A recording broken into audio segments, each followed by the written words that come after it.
Hello guys, அனைவருக்கும் வணக்கம். வாங்க கதைக்குள்ளே போகலாம். அதிகாலை 6 மணி.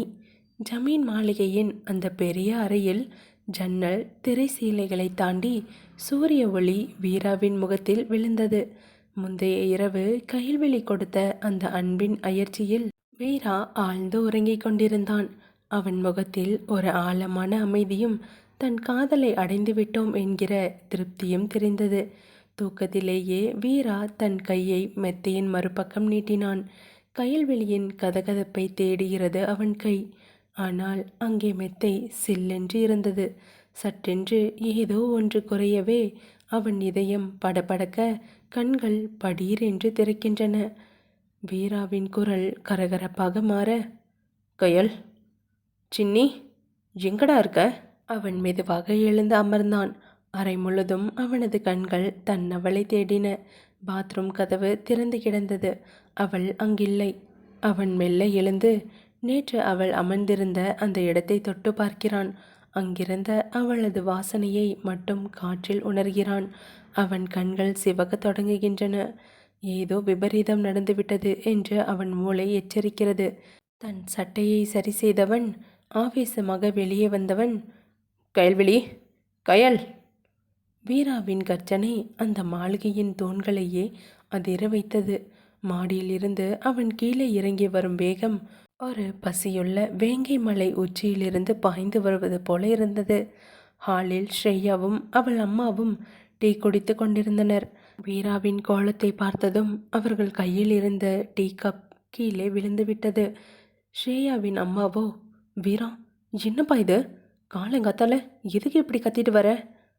அவர்களை நெருங்கி மேஜையை ஓங்கி மிதித்தவன், எங்க அவ? என் கயல்விழி எங்க? அவ ரூமில் அவ துணிகளை காணோம், அவளையும் காணோம். அவளை எங்கே அனுப்பி வச்சிருக்கீங்க? உண்மையை சொல்லுங்க, இல்லைனா இந்த ஜமீன் வாரிசு இன்னைக்கு கொள்ளக்காரனாக மாறிடுவான். பயத்தில் நடுங்கிய ஸ்ரேயா, மாமா, மாமா, நிதானமா இருங்க. அவ காலையிலேயே மூட்டையை கட்டிக்கிட்டு அந்த ரேவதியோட போகிறத பார்த்தேன். அவளே தான் போனா. நாங்கள் எதுவும் பண்ணல மாமா.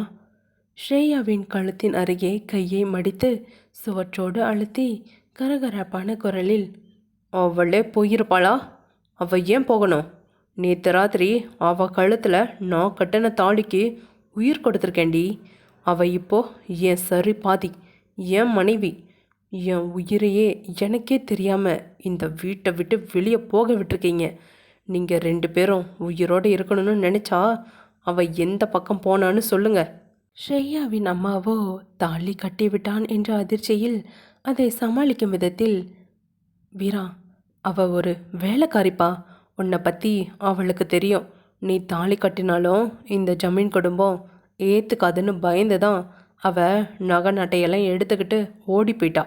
ஸ்ரேயாவின் அம்மாவோ பேசி கொண்டிருக்கையில் வீராவின் ஆவேசமான சிரிப்பும் அந்த சிரிப்பில் ஒரு வலி இருந்ததும் உண்மைதான்.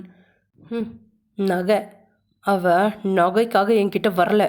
நேற்று அவ என் மேலே வச்சிருந்த அன்புக்கு முன்னாடி இந்த கோட்டையோட சொத்து முழுசும் அவ கால் தூசு. அவ நகைக்காக ஓடுறவளா இருந்தா நேற்று ராத்திரி அவ கண்ணில் அவ்வளவு காதல் இருந்திருக்காது. அவளை யாரோ மிரட்டியிருக்கீங்க, இல்லை பயமுறுத்திருக்கீங்க. அதனால தான் என் சின்னி பயந்து ஓடிருக்கா. வீரா தனது கார் சாவியை ஆவேசமாக எடுத்தவன் அவனது கைகள் நடுங்குகின்றன என்று தெரிந்தும் ஒரு பக்கம் கோபமும் அவளை தொலைத்து விடுவோமோ என்கிற பயம் ஒரு பக்கமும் என அவன் இதயம் 2ஆக உடைந்தது. வீட்டை விட்டு வெளியேறும்போது திரும்பி பார்த்து எச்சரித்தான், இங்கே பாருங்க, அவளை தேடி நான் போகிறேன். அவளை தூக்கிட்டு வந்து இதே வீட்டில் ராணியாக உட்கார வைப்பேன். நான் அவளை கூட்டிகிட்டு வரும்போது நீங்கள் 2 பேரும் இங்கே இருந்தீங்க, அப்புறம் உங்கள் நிலைமை மோசமாக இருக்கும். என் கையல்வெளி இல்லாமல் இந்த வீரா திரும்ப வரமாட்டான். கார் சீறிக்கொண்டு புயலென வெளியேறியது. சாலையில் அந்த கார் டயர்கள் உரசும் சத்தம் அந்த ஊரையே எழுப்பியது. அவ என் மனைவி, அவ கழுத்தில் நான் தாலி கட்டிட்டேன் என்று கர்ஜித்துவிட்டு கார் எடுத்துக்கொண்டு புயலென கிளம்பினான். அவன் சென்ற வேகத்தில் ஹாலில் இருந்த ஜன்னல் திரைகள் இன்னும் படபடக்கின்றன. ஸ்ரேயாவும் அவளது அம்மாவும் அப்படியே சிலையாக உறைந்து நிற்க, சில நொடிகள் கழித்து ஸ்ரேயா தன் தலையில் கை வைத்து கொண்டு சோஃபாவில் அப்படியே அமர்கிறாள். அம்மா, கேட்டிங்களா? நான் என்னவோ அந்த வேலைக்காரிய ராத்திரி மட்டும்தான் அவர் கூட இருந்தான்னு நினச்சேன். ஆனால் மாமா அவ கழுத்தில் தாலியை கட்டிட்டாராம்மா. நிஜமாவே அவ இந்த ஜமீன் வீட்டுக்கு மருமகள் ஆகிட்டாளா? ஆத்திரத்தில் கையில் இருந்த டீ கப்பை ஓங்கி தரையில் அடித்தார் ஸ்ரேயாவின் அம்மா. அது சிதறி உடைந்தது. நிறுத்து ஸ்ரேயா, அந்த தாலியை ஒரு தகுதியாக பேசாத. அந்த கயல்விழி இவ்வளவு வேலை பார்ப்பான்னு நான் நினைக்கல. விடியறதுக்குள்ள வீராவை தான் வசப்படுத்தி தாலியையும் வாங்கிட்டு இப்போ ஒன்றும் தெரியாத பாப்பா மாதிரி ஊரை விட்டுட்டு ஓடி போயிருக்கா பாரு. அவங்க தான் அவளோட புத்தி தெரியுது. ஆனால் அம்மா, மாமா பின்னாடி போயிருக்காரே. ஒரு வேளை அவளை கண்டுபிடிச்சி திரும்பி கூட்டிகிட்டு வந்துட்டா அப் அப்புறம் இந்த வீட்டில் நம்ம தலை காட்ட முடியுமா? என் பொண்டாட்டின்னு அவளை சுற்றி சுற்றி வராரே. என்னால் இதெல்லாம் பார்க்கவே முடியலம்மா. வஞ்சகமான சிரிப்புடன் அவள் அருகே அமர்ந்தார் ஸ்ரேயாவின் அம்மா. பயப்படாத ஸ்ரேயா, வீரா வேணா அவளை கண்டுபிடிச்சிட்டு வரலாம். ஆனால் ஜமீன் அம்மா ராணி சும்மா இருப்பாங்களா? இந்த ஜமீன் பரம்பரையில் ஒரு வேலைக்காரி வந்து மருமகளாக உட்காரத அவங்க ஒரு நாளும் ஏற்றுக்க மாட்டாங்க.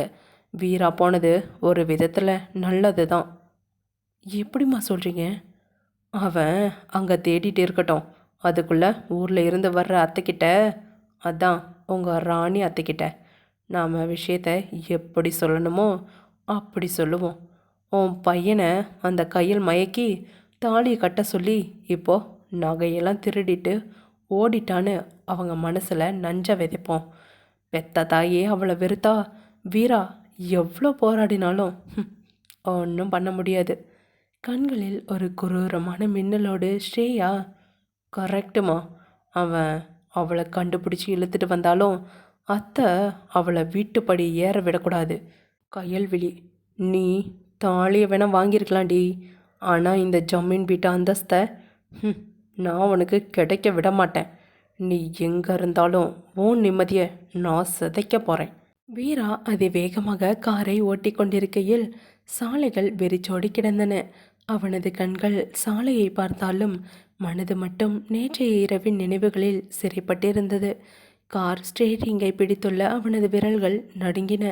அவனது சட்டையில் இன்னும் ஒட்டியிருந்த தன்னவளின் வாசனையை அவன் சுவாசிக்கிறான். ஏன் கையல், என்னை இப்படி தவிக்க விட்டுட்டு போக உனக்கு எப்படிடி மனசு வந்துச்சு? நேற்று இதே நேரத்தில் என் மார்பில் சாஞ்சிக்கிட்டு உங்களை விட்டு பிரியவே மாட்டேன் சின்னையான்னு உன் கண்ணால் பேசினியே, அதெல்லாம் பொய்யா? கடந்த கால நினைவுகள் அவனின் நெஞ்சை பிசைந்தது. அவளது விரல்கள் ஒவ்வொன்றும் பனிக்கட்டியாய் குளிர்ந்திருக்க அவனது கரங்களின் வெப்பம் அவளுக்குள் ஒரு புதிய உணர்வை தந்தது. வீரா மெதுவாக அவளது முகவாயை தூக்கி அவள் கண்களை நேராக பார்க்கிறான். அவளது கண்களில் தெரிந்த பயத்தை ஒரு மென்மையான முத்தத்தின் மூலம் துடைத்தெறிய துடிக்கிறான் அவன் இதயம். ஏன் இப்படி நடுங்கிற கையில்? இந்த தாலி உன் கழுத்தில் ஏறின அந்த நிமிஷமே நீ எனக்கு பாதி ஆகிட்ட. இனிமே உனக்கும் எனக்கும் நடுவில் எந்த திரையும் இல்லை. அவன் மெதுவாக அவளை தன் பக்கம் இழுத்தான். அவளது இடையை சுற்றி தன் கையை ஒரு அரணாய் வளைக்கிறான். அவளது மூச்சுக்காற்று அவன் கழுத்தில் பட்டு அவனை இன்னும் பித்தனாக்கியது. வீரா குனிந்து அவளது நெற்றியில் ஒரு நீண்ட முத்தத்தை பதித்தான். பிறகு மெதுவாக அவளது கன்னங்களை வருடி அவளது இதழ்களை நெருங்கியவன். கயல்விழி கண்கள் மூடி அவனது அன்பிற்காக காத்திருந்தவள். வீராவின் இதழ்கள் அவளது இதழ்களை மென்மையாக தீண்டின. அது ஒரு முத்தமல்ல, இரு ஆன்மாக்கள் இனியும் ஒரு சங்கமம். அவளது இதழ்களில் இருந்த அந்த தேனை அவன் அணு அணுவாக ரசித்தான். அவளது கைகள் அவனது சட்டையை இறுக பற்றி கொண்டன. அந்த அறையே காதலால் நிறைந்திருந்தது. இதையெல்லாம் மனதில் அசை போட்ட வீராவோ ஸ்டேரிங்கை ஓங்கி அடித்து அழுதவன். அவனது கதறல் காருக்குள் எதிரொலித்தது. அந்த முத்தத்தோட ஈரம் இன்னும் ஏன் இதழில் கூட காயில கையில். என் மேலே உனக்கு அவ்வளவு காதல் இருந்தோ எதுக்காகடி என்ன அனாதையாக விட்டுட்டு போன? நான் உன் கழுத்தில் தாலி கட்டினது உன்னை பிரிஞ்சு வாடுறதுக்கு இல்லடி, உன்னை இந்த ஜமீன் கோட்டைக்கு மகாராசியா ஆக்குறதுக்கு. நீ என் மார்பில் சாஞ்சி தூங்கின அந்த சில மணி நேரங்கள் தான் என் வாழ்க்கையிலே நான் நிம்மதியாக இருந்த தருணம். அவன் வேகத்தை கூட்டினான். எதிரே வரும் வாகனங்கள் விலகி போக அவனது கண்கள் சிவந்து முகம் வேதனையில் துடித்தது. நீ எந்த ஊருக்கு போனாலும் சரி கயல், உன் வாசனை காற்றுல கலந்துருக்கும். அந்த வாசனையை வச்சு நான் உன்னை கண்டுபிடிச்சிருவேன்டி. என்னை விட்டுட்டு நீ போன ஒவ்வொரு அடிக்கும் நீ எனக்கு பதில் சொல்லணும் கயல். நீ வேணும் கயல், எனக்கு நீ மட்டும்தான் வேணும். அவன் கண்கள் கலங்க அதிவேகமாக கார் ஓட்டியவன் ஸ்டியரிங்கில் பிடித்திருக்கும் அவனது கைகள் நடுங்க அவனது சட்டையில் ஒட்டியிருக்கும் அவளது வாசனையை தன் நாசியால் தேடுகிறான். அவனது இதயம் ஏன் போனா என்கிற கேள்வியால் துடித்து கொண்டிருந்தது. கயல், ஒரு முறை கூட உன் காதலை நீ என்கிட்ட வாயை திறந்து சொன்னது இல்லையேடி. நான் மட்டும்தான் உன்னை துரத்தி துரத்தி காதலிச்சேன். ஆனால் நேற்று ராத்திரி உன் மௌனத்தில் 1000 வார்த்தை இருந்துச்சு. அதை நம்பித்தானே உன்னை என் உயிராக ஏற்றுக்கிட்டேன். வீரா அவளது தோள்களை மெதுவாக பற்றி தன் பக்கம் திருப்பினான். அவளது கண்கள் தரையை பார்த்து கொண்டிருக்க அவனது காதலை பற்றி அவளுக்கும் தெரியும். ஆனால் ஒரு வேலைக்காரியாக பார்த்த அந்த பார்வையை தாண்டி ஒரு மனைவியாக அவளை நெருங்கும்போது அந்த தயக்கம் அவளிடம் இருக்கிறது. கயல், உன் மனசில் எனக்காக ஒரு சின்ன இடம் கூட இல்லையாடா? ஏன் இப்படி பேசாமலே இருக்க? கயல்விழி பதில் சொல்லவில்லை. ஆனால் அவளது கண்கள் மெல்ல கலங்கின. அவள் ஒரு வார்த்தை கூட பேசாமல் மெதுவாக தன் கைகளை உயர்த்தி வீராவின் சட்டையை இறுக பற்றி கொண்டாள். அது என்ன விட்டுடாதீங்க என்று அவள் சொல்லாமல் சொல்லும் மொழியாக வீராவிற்கு தெரிந்தது. வீரா அவளது முகத்தை தன் கைகளுக்குள் ஏந்துகிறான். அவளது இதழ்களில் அவன் முத்தமிடும்போது அவள் தன் காதலை வார்த்தைகளால் சொல்லவில்லை. ஆனால் அவனது அணைப்பிற்குள் அவள் தன்னை முழுமையாக ஒப்படைத்தாள். அவளது கண்களை மூடி ஒரு சொட்டு கண்ணீர் அவனது கைகளில் விழ அந்த ஒரு சொட்டு கண்ணீரில் அவள் சொல்ல நினைத்த அத்தனை காதலும் பிரிவின் அச்சமும் அடங்கியிருந்தது. அவனது மார்பில் சாய்ந்து அவள் விம்மும் போது, உங்களை எனக்கு பிடிக்கும் சின்னையா என்று அவள் உடல் முழுதும் நடுங்கி சொன்னது. இப்படி கடந்த கால நினைவுகள் வந்து வந்து போக வீரா காரின் ஹாரனை ஓங்கி அழுத்தி தன் ஆத்திரத்தை தீர்த்து கொண்டான். அவனது அழுகை இப்போது ஒரு கதறலாக மாறினது. உன் காதலை சொல்ல ஒரு வார்த்தை கூட உனக்கு கிடைக்கலையா கையில்? மௌனமாகவே இருந்து என் உயிரை பறிச்சிட்டு போயிட்டியேடி. நான் தாலி கட்டினப்போ கூட ஒரு பொம்மை மாதிரி நின்றுக்கிட்டு இருந்த. ஆனால் நேற்று ராத்திரி என் அணைப்பில் நீ இருந்தப்போ உன் இதயம் எனக்காக துடிச்சதை நான் உணர்ந்தேன்னடி. அது பொய்யா? அந்த துடிப்பை வச்சு தான் நீ என்னை காதலிக்கிறேன்னு நான் முடிவு பண்ணினேன். அவன் வேகத்தை பல மடங்கு கூட்டினான். கார் காற்றில் பறப்பது போல சென்றது. நீ என் காதலை ஏற்றுக்கிட்டேன்னு நான் சந்தோஷப்பட்ட அந்த சில மணி நேரங்களையே உன்னால் பார்க்க முடியலையா? விடிய காத்தாலேயே நான் முழிச்சு பார்க்கும்போது என் மார்பில் நீ இருப்பான்னு நினச்சேன்டி. ஆனால் அங்கே வாசனை மட்டும்தான் அனாதையாக விட்டுட்டு போயிட்டியே. நீ காதலை சொல்ல வேண்டாம் கையல், என் முன்னாடி வந்து நில்லு. ஓ மௌனத்தை ரசிச்சுக்கிட்டே என் ஆயுள் முழுசும் நான் வாழ்ந்துடுவேன். ப்ளீஸ் கயல், என்னை விட்டுட்டு போயிடாத. அதிகாலை நேரத்தில் கயல்விழியும் ரேவதியும் ஒரு பழைய அரசு பேருந்தில் ஜன்னல் ஓரம் அமர்ந்து போய்கொண்டிருந்தனர். கயல்விழி தன் கழுத்தில் இருக்கும் அந்த தாலியை தன் புடவை தலைப்பால் மறைத்து மூடிக்கொண்டாள். அவள் கண்கள் தூக்கம் இல்லாமல் வீங்கி போயிருந்தன. கையில், நாம் இப்போ போகிற ஊர் நமக்கு யாரையுமே தெரியாத ஊருடி. அந்த ஊரில் போயிட்டு நம்ம என்ன பண்ண போகிறோம்? எனக்கு பயமாக இருக்குடி கையில். வீராவண்ணை நினச்சாவே எனக்கு நடுங்குதுடி. அவர் நினைக்க முடியாத தூரத்துக்கு நம்ம போயிட்டுருக்கோம் ரேவதி. இந்த ஊரில் கயல்விழி யாருன்னு யாருக்கும் தெரியாது. அங்கே ஒரு வேலைக்காரியாக இல்லாமல் ஒரு மனுஷியாக வாழணும். அதுக்காக தான் இந்த ஓட்டம் என்று ஜன்னலுக்கு வெளியே வெறித்து பார்த்தபடி கூற, சுமார் 10 மணி நேர பயணத்திற்கு பிறகு கயல்விழியும் ரேவதியும் ஒரு பரபரப்பான நகரத்தில் ரமேஷ் வீட்டின் மொட்டை மாடியில் இருக்கும் ஒரு சிறிய பகுதியில் குடியேறுகிறார்கள். அந்த வீட்டில் சுந்தரம் அப்பாவும் லட்சுமி அம்மாவும் அவர்களின் மகனும் மகளும் ரமேஷும் மணிமேகலையும் இருக்கிறார்கள். கயல்விழியின் சோகமான முகத்தை பார்த்து, என்னம்மா, 2 பொம்பளை பிள்ளைங்க மட்டும் தனியாக வந்திருக்கீங்க? எந்த ஊர்? ஏன் இவ்வளோ கலக்கமாக இருக்கீங்க? நாங்கள் வேலை தேடி வந்திருக்கோம்மா. இருக்க இடம் இல்லாமல் தவிச்சிட்ருக்கோம். இந்த வீடு கிடைச்சது. வேற யாரும் எங்களுக்கு துணை இல்லைம்மா என்று கயல்விழி லட்சுமியிடம் கூற, அதை கேட்ட மணிமேகலையோ, கவலைப்படாதீங்க அக்கா, நாங்கள் இருக்கோம்ல. என் அண்ணன் ரமேஷ் வெளியூரில் வேலை பார்க்குறான். ஆனால் வாரம் வருவான். அவன் வந்தால் உங்களுக்கு தேவையான எல்லா உதவியும் செஞ்சு தருவான். எங்களை உங்கள் சொந்த குடும்பம் போலவே நினச்சிக்கோங்க. சுந்தரமும், ஆமாம்மா, இந்த ஊர் ரொம்ப நல்ல ஊர். இங்கே யாருக்கும் தொந்தரவு தர மாட்டாங்க. தைரியமாக இருங்க. புதிய வீட்டில் முதல் இரவு ரேவதி தூங்கிவிட கயல்விழி மட்டும் நிலவை பார்த்து கொண்டு அமர்ந்திருந்தாள். அவளது கைகள் அறியாமலேயே கழுத்தில் இருக்கும் அந்த தாலியை தடவின. சின்னையா, நீங்கள் இப்போ என்னை தேடிட்டு இருப்பீங்கன்னு எனக்கு தெரியும். உங்களை விட்டுட்டு வந்தது எனக்கு எவ்வளோ வலிக்குதுன்னு உங்களுக்கு சொல்ல தெரியல. ஆனால் உங்கள் ஜமீன் கௌரவத்துக்கு நான் ஒரு இழுக்காக இருக்கக்கூடாது. என் ஆயுசு முழுக்க உங்களை நினைக்காம ஒரு நிமிஷம் கூட என்னால் இருக்க முடியாது. ஆனால் உங்கள் முன்னாடி வந்து நிற்க எனக்கு தகுதி இல்லை.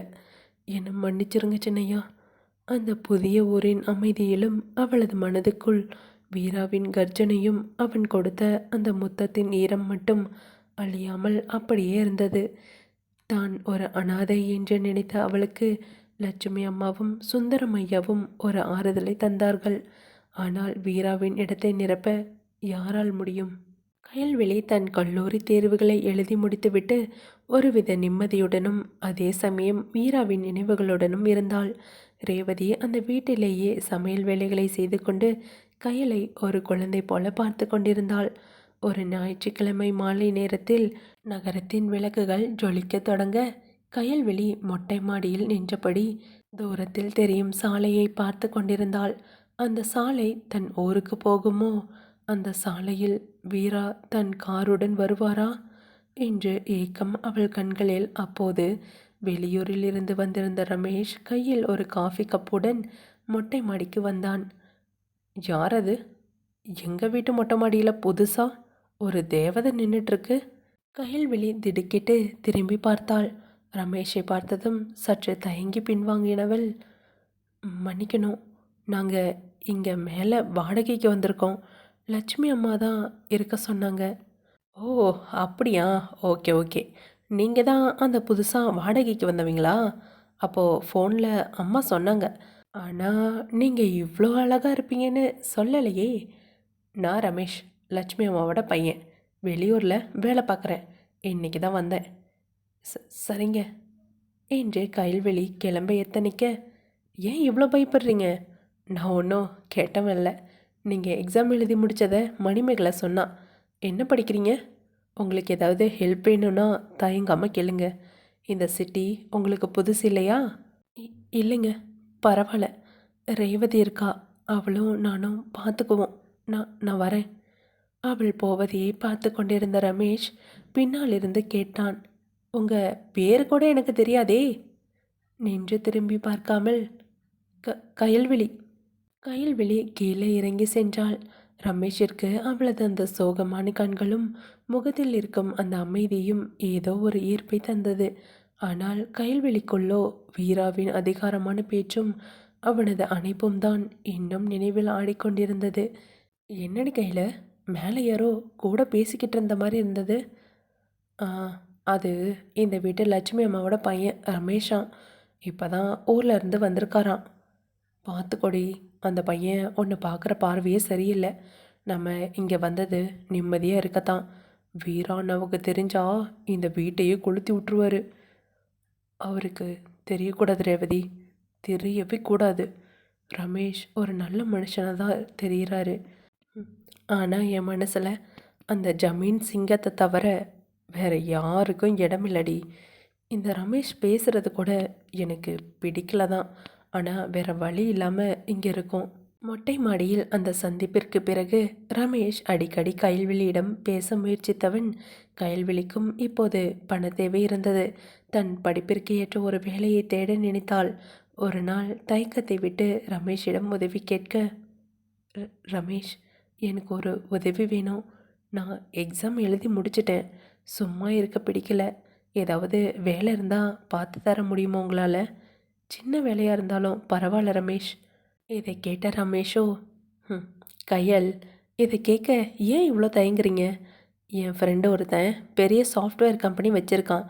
அங்கே அட்மிஷன் செலெக்ஷன் ஒரு வேக்கன்சி இருக்குது. நீ படித்த படிப்புக்கு அது கரெக்டாக இருக்கும். நான் நாளைக்கே பேசிட்டு சொல்கிறேன். நீ தைரியமாக இரு. ரமேஷ் சொன்னபடியே வேலை கிடைத்தது. 3 மாதங்கள் உருண்டோடின. அந்த பழைய வேலைக்காரி கயல்விழி இப்போது இல்லை. சிட்டி வாழ்க்கை அவளை ஒரு டீசெண்டான பெண்ணாக மாற்றியது.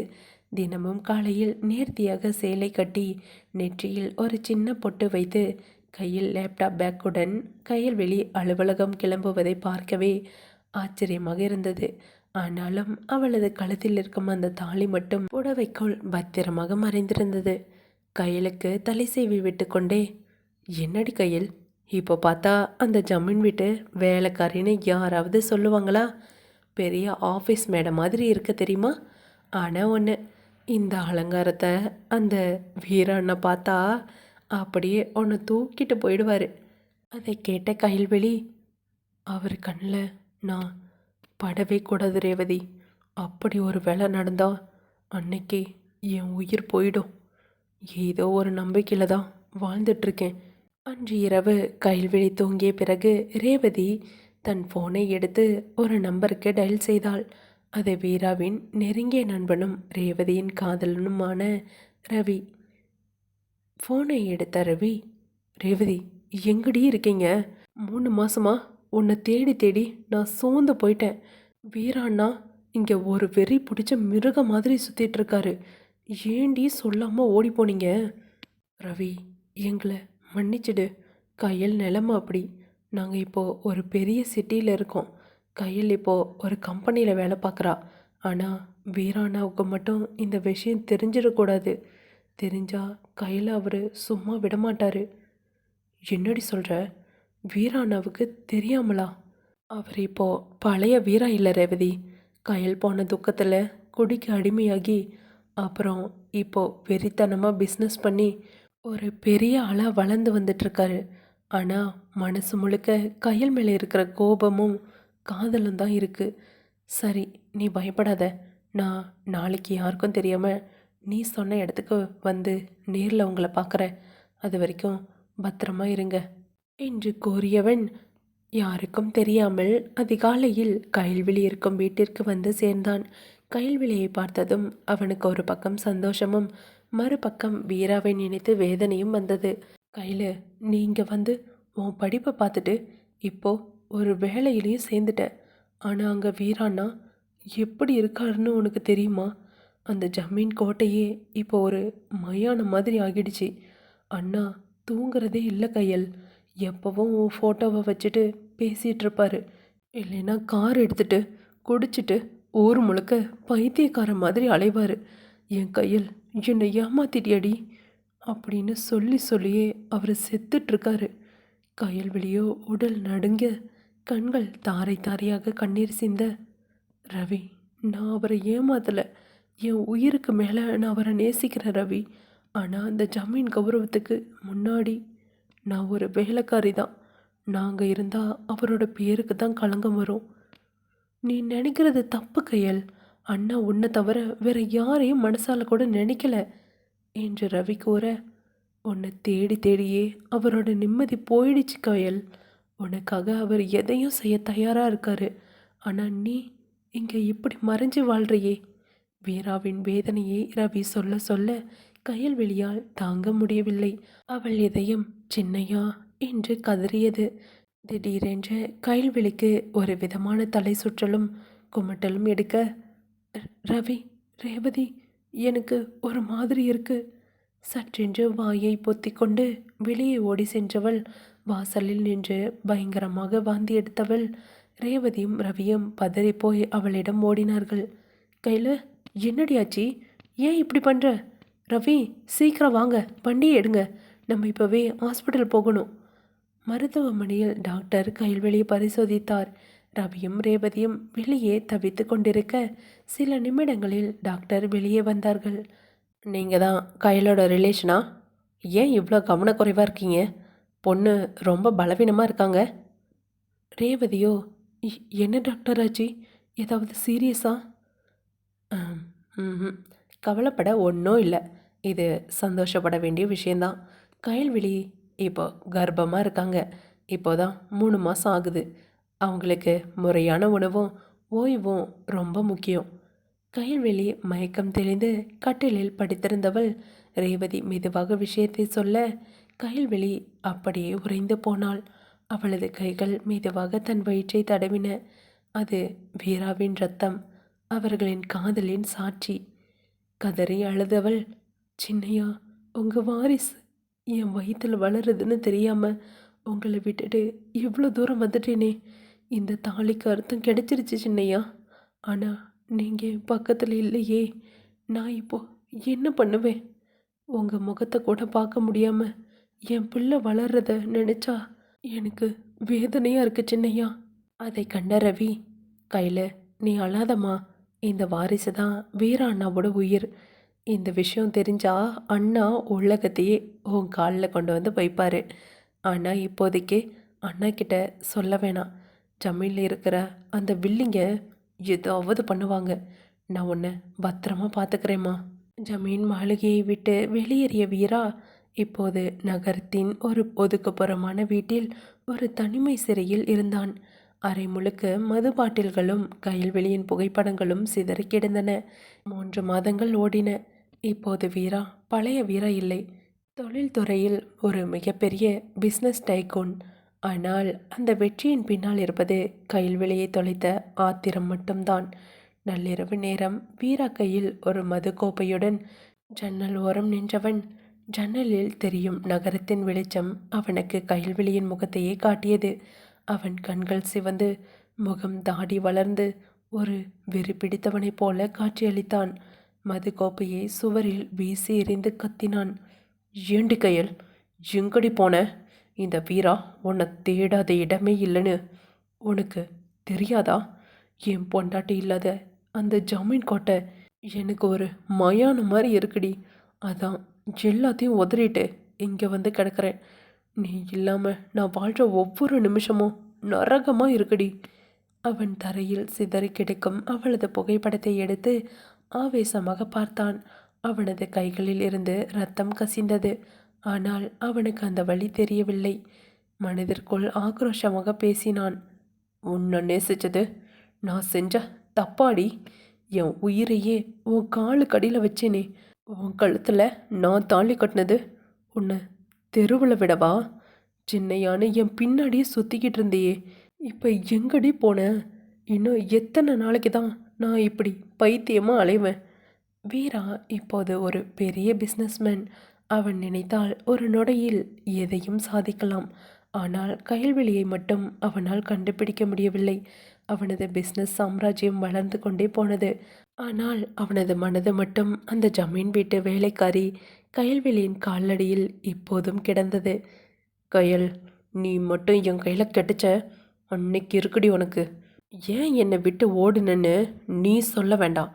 ஆனால் உன்னை இனிமேல் ஒரு நிமிஷம் கூட என்னை தள்ளி இருக்க விட மாட்டேன். நீ எங்கே இருந்தாலும் சரி, உன்னை தூக்கிட்டு வந்துடுவேன்.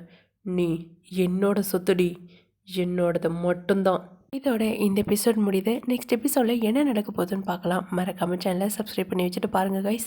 சாரி கைஸ், ரொம்ப கோல்டு ஃபீவர், அதனால தான் என்னால் வீடியோ போட முடியல. கண்டிப்பாக இனிமேல் கண்டினியூஸாக வீடியோ வரும். கீப் வாட்சிங். இந்த வீடியோ எப்படி இருந்ததுன்னு மறக்காமல் கமெண்ட்டில் சொல்லுங்கள். தேங்க்ஸ் ஃபார் வாட்சிங். பாய்.